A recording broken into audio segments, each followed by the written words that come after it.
بسم اللہ الرحمن الرحیم۔ رنگ و نور شمارہ 597۔ 1 روپے کی طاقت۔ اللہ تعالیٰ ایمان والوں کا مددگار ہے، ان کا وہ یار ہے۔ اللہ ولی الذین آمنوا۔ سب سے کم چندہ۔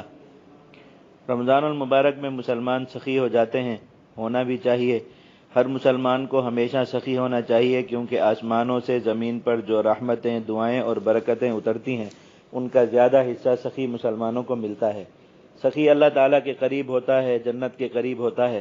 اللہ تعالیٰ ہم سب کو سخی بنائے۔ رمضان المبارک میں زیادہ سخاوتی حضرت آقا مدنی صلی اللہ علیہ وسلم کی سنت ہے۔ آپ صلی اللہ علیہ وسلم ہمیشہ سخی تھے، مگر رمضان المبارک میں بہت زیادہ سخی۔ اسی سنت کی پیروی میں الحمدللہ مسلمان بھی رمضان المبارک میں زیادہ سخی ہو جاتے ہیں۔ ہر جگہ دسترخوان سجتے ہیں، زکوٰۃ تقسیم ہوتی ہے، غذائی مواد کے پیکٹ بٹتے ہیں اور دین کے کاموں پر خوب خرچے ہوتے ہیں۔ الحمدللہ الحمدللہ۔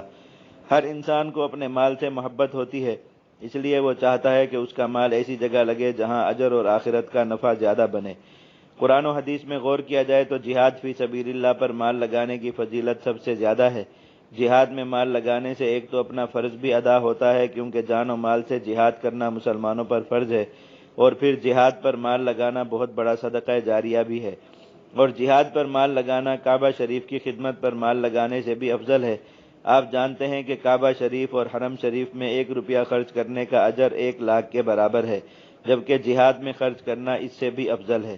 اب ہونا تو یہ چاہیے تھا کہ مسلمان اپنا مال زیادہ سے زیادہ جہاد فی سبیل اللہ پر لگاتے، مگر آج کل ایسا نہیں ہوتا۔ اگر رمضان المبارک میں ہونے والے چندوں کو دیکھا جائے تو سب سے کم چندہ جہاد فی سبیل اللہ کے لیے ہوتا ہے۔ آخر اس کی وجہ کیا ہے؟ وجوہات کئی ہیں۔ نمبر 1، جہاد فی سبیل اللہ کے حقیقی فضائل اکثر مسلمانوں کو معلوم نہیں ہیں۔ مسلمانوں میں اس موضوع پر بیانات بہت کم ہو گئے ہیں، اس لیے مسلمان جہاد پر خرچ نہیں کرتے۔ ورنہ آپ ماضی کے واقعات پڑھ لیں، جب مسلمانوں میں جہاد کے تذکرے عام تھے تو ہر شخص بڑھ چڑھ کر جہاد میں مال لگاتا تھا۔ کسی نے کوئی نظر ماننی ہوتی تو جہاد پر خرچ کرنے کی مانتا، کوئی وصیت کرتا تو پہلا خرچہ جہاد فی سبیل اللہ کا بتاتا۔ مالداروں نے ماہانہ اور سالانہ بنیادوں پر جہاد اور مجاہدین کے خرچے اپنے ذمہ لے رکھے تھے۔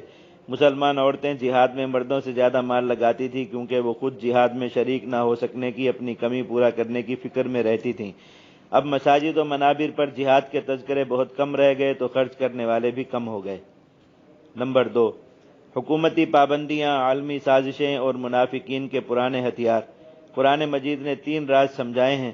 پہلا یہ کہ مال ہو یا نہ ہو جہاد چلتا رہتا ہے، مال کی کمی سے جہاد پر فرق نہیں پڑتا، اور جو جہاد تھوڑے مال سے کیا جائے وہ زیادہ طاقتور اور مؤثر ہوتا ہے۔ اس لیے مجاہدین مال کی فکر نہ کریں، جہاد کو جاری رکھنے اور شریعت کے مطابق جہاد کرنے کی فکر کریں، مال خود ان کے قدموں میں آ جائے گا۔ دوسرا راز یہ سمجھایا کہ مسلمان اگر اللہ تعالیٰ کی رضا اور خوشنودی چاہتے ہیں تو وہ اپنا مال زیادہ سے زیادہ جہاد میں لگائیں۔ اللہ تعالیٰ مسلمانوں سے جہاد کے لیے قرضہ مانگتا ہے، فرماتا ہے مجھے قرض حسنہ دو۔ جہاد میں خرچ کرنے کی اس سے بڑی فضیلت اور کیا ہو سکتی ہے؟ ساتھ یہ بھی سمجھا دیا کہ جو مسلمان جہاد میں مال خرچ نہیں کرتے وہ اپنا ہی نقصان کرتے ہیں اور خود کو ہلاکت میں ڈالتے ہیں۔ تیسرا راز یہ سمجھایا کہ منافقین کا یہ نظریہ ہے کہ مسلمانوں کا جہاد پیسے اور چندے سے چلتا ہے، بس کسی طرح ان کے جہادی چندے کو بند کرا دو تو جہاد بھی ختم ہو جائے گا اور مسلمان بھی ختم ہو جائیں گے۔ لا تنفقوا علی من عند رسول اللہ۔ اللہ تعالیٰ نے منافقین کو جواب دیا کہ میرے پاس زمین و آسمان کے خزانے ہیں، پر اے منافقو تمہیں سمجھ نہیں ہے۔ ہمارے زمانے میں بھی کفار و منافقین کا زیادہ زور جہادی چندہ بند کرانے پر ہے، چنانچہ مالداروں کو خوف زدہ کیا جاتا ہے اور دہشت کا ایسا ماحول بنایا جاتا ہے کہ کوئی مالدار مسلمان جہاد پر اپنا مال نہ لگائے۔ خوف اور دہشت کی اس فضا میں اکثر مسلمان مالداروں کو اپنی لپیٹ میں لے لیا ہے۔ وہ ہر سال کروڑوں روپے دیگر کاموں پر خرچ کرتے ہیں، مگر جہاد پر 1 روپیہ بھی نہیں لگاتے۔ نمبر 3، جہاد کے خلاف پھیلائی جانے والی غلط فہمیاں۔ یہ کام کئی نیک اور کئی برے لوگ مل جل کر رہے ہیں۔ وہ جہاد کے خلاف منہ بھر کر بولتے ہیں، جب ان کو کہا جائے کہ جہاد کا انکار کفر ہے تو فوراً پینترا بدل لیتے ہیں اور کہتے ہیں کہ ہم جہاد کے منکر نہیں ہیں بلکہ فلاں فلاں جہادی تحریک کو غیر شرعی سمجھتے ہیں، حالانکہ یہ سب ان کے حلق کی باتیں ہیں۔ یہ لوگ جہاد کے دل سے منکر ہیں، انہوں نے کبھی ایک لمحہ بھی جہاد کرنے کی نیت نہیں کی، انہوں نے کبھی ایک کلمہ خیر جہاد کے بارے میں نہیں بولا، انہوں نے کبھی ایک روپیہ جہاد میں نہیں لگایا، انہوں نے کبھی ایک منٹ کے لیے تلوار اٹھانے اور جان دینے کا تصور نہیں کیا۔ یہ لوگ جہاد کے خلاف طرح طرح کے وساوس پھیلاتے ہیں اور جہاد کے معنی اور مفہوم کو مشکوک بناتے ہیں۔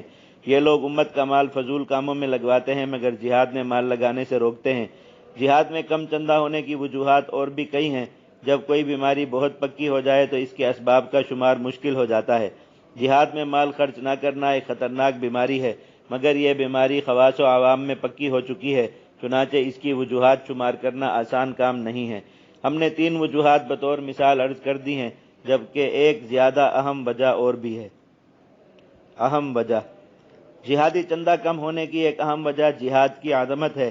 جہاد ایک عظیم الشان فریضہ ہے، یہ عشق و محبت کا سب سے اونچا بازار ہے، چنانچہ جہاد میں اللہ تعالیٰ ہر کسی کے مال کو قبول نہیں فرماتے۔ قرآن مجید میں اس بارے واضح اشارہ موجود ہے کہ جہاد میں ہر کسی کا مال قبول نہیں کیا جاتا۔ آج امت کے اکثر مالدار حلال و حرام کے فرق سے باہر نکل چکے ہیں۔ سود اور رشوت آج کی معیشت کے 2 ستون بن چکے ہیں۔ حرام سے جو کمایا جائے وہ حرام ہی ہوتا ہے۔ پھر جب امت کے مالدار دین کی خاطر ادنا سی قربانی دینے کے لیے بھی تیار نہیں ہیں تو ان کے اموال پر بھی مہر لگا دی گئی ہے، چنانچہ ان کو جہاد میں مال لگانے کی توفیق ہی نہیں ملتی۔ ہماری جماعت رمضان المبارک کی پوری مہم میں جتنا چندہ جمع کرتی ہے، کراچی، لاہور، گجرانوالہ، فیصل آباد اور پشاور کا ایک ایک سیٹ اکیلا اس سے زیادہ چندہ مختلف کاموں میں دیتا ہے۔